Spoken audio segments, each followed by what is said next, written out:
Another Math Olympiad question. Evaluate square root of 8 plus square root of 63 minus square root of 8 minus square root of 63. So pause the video and try to answer. Okay, so let's solve this. So let x be this expression. So let x is equal to square root of 8 plus square root of 63 and then minus square root of 8 minus square root of 63. So to eliminate the square root, we can square both sides. Okay, so square both sides of the equation. And then we use the square of binomial formula. So if we have a plus b squared, or let's try negative because we have negative here. A minus b squared, that is equal to a squared minus twice the product of the first and second term, 2ab, plus square of the last term, we have b squared. So let's apply that. So imagine this is the a and then this is the b. So therefore, we have x squared is equal to, when we square the square root, so the square and square root will cancel each other out. So therefore, we have, or let's write everything, square root of 8 plus square root of 63. So we can square that. Minus twice the first term. So square root of 8 plus square root of 63 times the second term, square root of 8 minus square root of 63. And then plus the square of this. So we have square root of 8 minus square root of 63. And then squared. Okay, so now let's simplify.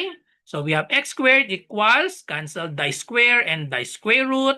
So we have 8 plus square root of 63 minus, since we both have square root, so we can multiply the radicand, 8 plus square root of 63 and then 8 minus square root of 63. So we have 2 times square root of the product of this.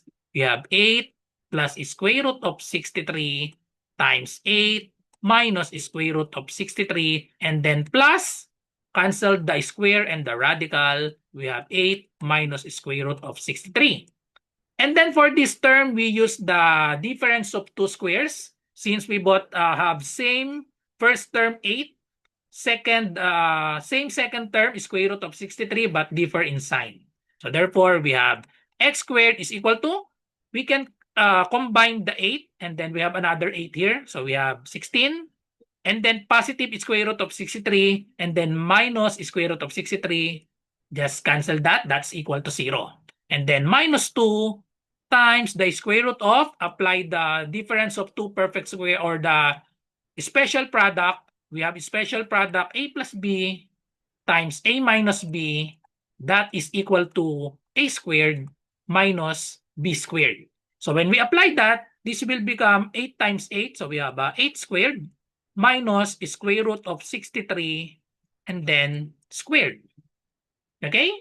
And then simplify this, 8 squared is equal to 64. Okay? And then square root of 63 and then square, just cancel that. So therefore, we have left with x squared equals 16 minus 2 times square root of 64 minus 63, we have 1. And we know that square root of 1 is just 1. So 2 times 1, negative 2 times 1, so it's still 2. And then simplify, this now equal to x squared is equal to 16 minus 2, we have 14. Last step, we want the value of this, and that is x. Since we have x squared here, get the square root of both sides. So therefore, the value of x is equal to square root of 14. So we have positive or negative square root of 14, but in the choices, we only have positive. So therefore, square root of 14 is the final answer. Letter B, square root of 14.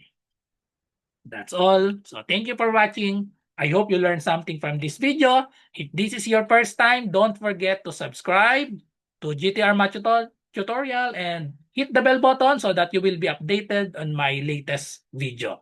If you have math question, you can follow me on my Facebook, RJ Enseñado. You can send a private message there. Bye-bye and God bless.